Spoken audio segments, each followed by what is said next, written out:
Bismillahirrahmanirrahim. Assalamualaikum warahmatullahi wabarakatuh. Waalaikumsalam. Jumpa lagi dengan saya Cecep Iskandar. Channel kita Gila Bisnis Tanpa Utang.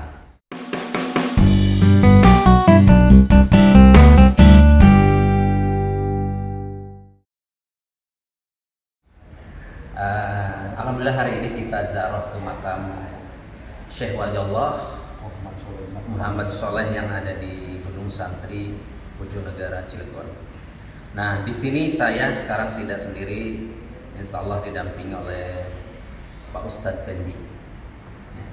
Nah, Pak Ustadz Effendi, insya Allah kita akan berbincang-bincang dengan beliau.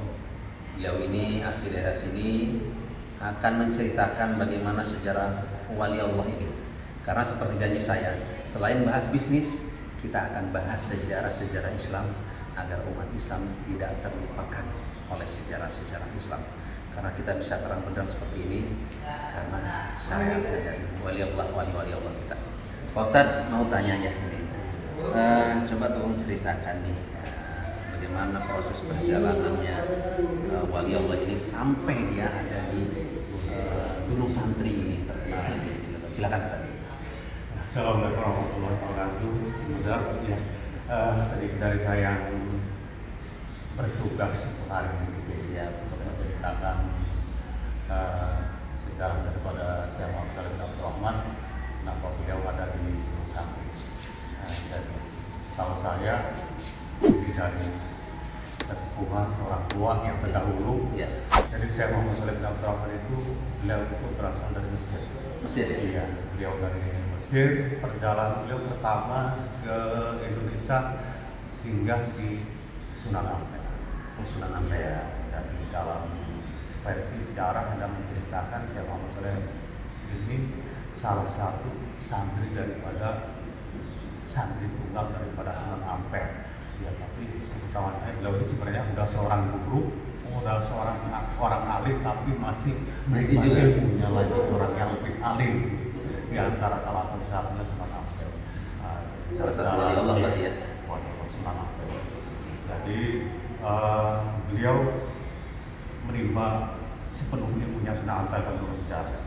Ya, jadi setelah cukup menimba ilmunya Sunan Ampel, beliau hijrah silaturahim ke Cirebon, ke Sunan Gunung Jati. Oh, ke Cirebon. Saya tidak ada perjalanan beliau. Ya. Sesampainya di Cirebon, beliau bertemu dengan Syekh Abdul.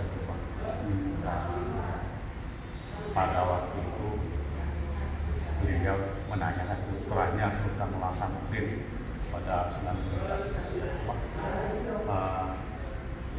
Menanyakan Maulana Hasanuddin pada waktu itu kebetulan Maulana Hasanuddin nggak ada kontak batin dengan bapaknya saya ke Sunan Gunung Jati, dan diputuslah beliau Syekh Muhammad bin Abdul Rahman dan Sunan Gunung Jati untuk menyusul keberadaan Maulana Hasanuddin yang ada di Bandung, karena sebagai orang tua beliau khawatir seorang orang tua anaknya. Menurut sejarah perjalanan beliau dari Cirebon, karena belum ada kendaraan seperti sekarang, jadi melalui pesisir laut beliau jalan sampai ke Banten, dan ketemulah di atas gunung sini dengan kontak batin di atas gunung Lepuyang, di atas gunung Lepuyang, dia ketemunya di atas gunung. Kalau untuk ukuran sekarang adanya handphone, kalau di atas gunung masih belum tentu. Assalamualaikum.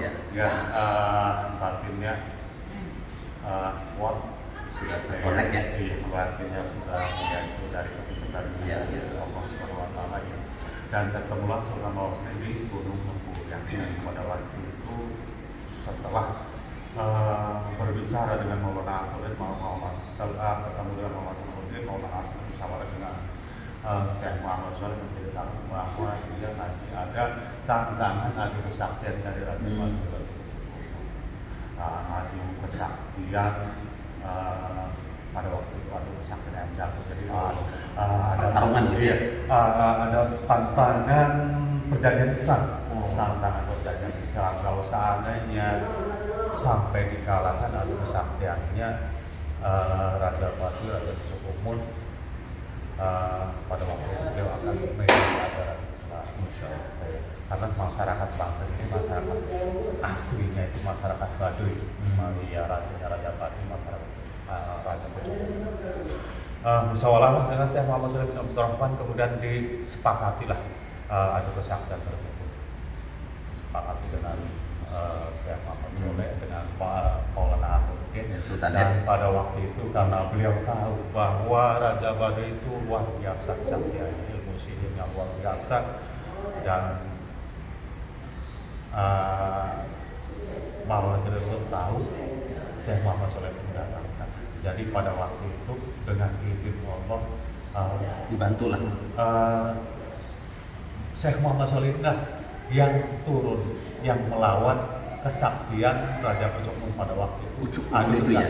Pada waktu itu adu kesaktian ayam jago dan beliau inilah Syekh Muhammad Shalih bin Abdurrahman dengan karomah Allah menjadi ayam jagonya Sultan Malaysia. Masya Allah.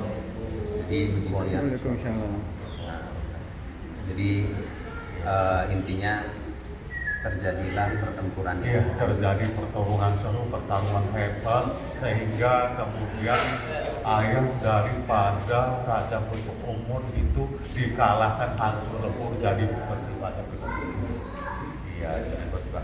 Tapi setelah dikalahkan ayah daripada Raja Pucuk Umur itu Raja Pucuk Umur ternyata pada waktu itu ingkar terhadap janjinya, beliau akan masuk Islam tapi beliau kabur terbang katanya ke ujung kulon. Baduy sana ya. Terbang ke ujung kulon dapat dan setelah itu kemudian Syekh Muhammad Shalih diminta pulang ke Cirebon ke Cirebon untuk kembali ke Cirebon dan pada waktu itu Syekh Muhammad Shalih minta kepada Saifullah untuk melanjutkan syiar Islamnya di Banten mendampingi putranya Rasulullah. Dan disinilah di tempat inilah di Gunung Santri beliau tinggal setiap harinya sambil bertani seperti biasa, seperti masyarakat biasa, sambil pendekatan ke masyarakat biasa supaya masuk Islam ya. Jadi Gunung Santri dulu namanya bukan Gunung Santri, namanya Gunung Kekep. Jadi setelah ditempati Gunung Kekep, namanya Gunung Kekep, biasanya Singaraksa. Jadi setelah ditempati Syekh Muhammad Shalih bin Abdurrahman, di sini dijadikan tempat penggemblengan masyarakat termasuk Islam. Jadi penggemblengan santri. Jadi pada zaman beliau itu bedanya kalau zaman beliau mencari dulu orang-orang supaya masuk Islam. Ya, supaya masuk dari gemblengan di atas ini akidahnya supaya dia benar-benar Islamnya supaya kuat ya. Kalau bedanya dengan zaman sekarang, kalau sekarang ada seorang kiai bikin pondok dan alasan kalau beliau dengan dari payah dulu, dengan susah payah dulu, dengan kealimannya, kesabarannya meningkatkan kepada masuk Islam. Jadi karena di atas jadi di Gunung Santri ini kalau dari jauh-jauh menanyakan Gunung Santri itu mana pengorbanan apalagi ini hanya secara mereka jadi dulu Jadi beliau ini sekarang di sini. Baik. Sampai usia 76 tahun beliau meninggal di sini. Beliau diletakkan Baik Ustadz, berarti poinnya bahwa bagaimana di Banten ini diislamkan oleh Sultan Hasanuddin bekas Bantuan Wali Allah Syekh Muhammad Shalih. Ya, jadi sungguh luar biasa kalau saya sampaikan tadi bahwa kalau dulu kiai yang mencari santri, kalau sekarang gurunya sudah ada, tinggal santrinya yang datang. Tapi luar biasa emang zaman sekarang ini sudah terabaikan Ustaz. Jadi itu luar biasa Ustaz, pengalaman ini yang mungkin saya sendiri mungkin nggak begitu hafal, tapi alhamdulillah dengan pencerahan seperti ini kita menambah wawasan Ustaz. Insya Allah barangkali wasilahnya di sini banyak umat-umat Islam yang tersadarkan bahwa dia lebih mencintai bagaimana dulu pertempuran yang mengislamkan Banten, taruhan ada nyawa dan sebagainya. Kita mohon maaf sekarang masjid sudah banyak dan sebagainya, tapi masih saja bermasyarakat sama Allah. Baik Ustaz, terima kasih atas waktunya. Semoga ini menjadi wasilah kita kebenaran datang dari Allah, kesalahan mungkin datang dari diri saya. Mohon dimaafkan saudaraku apabila ada kata-kata yang kurang berkenan. Terima kasih Pak Ustadz. Saya tutup. Assalamualaikum warahmatullahi wabarakatuh. Waalaikumsalam.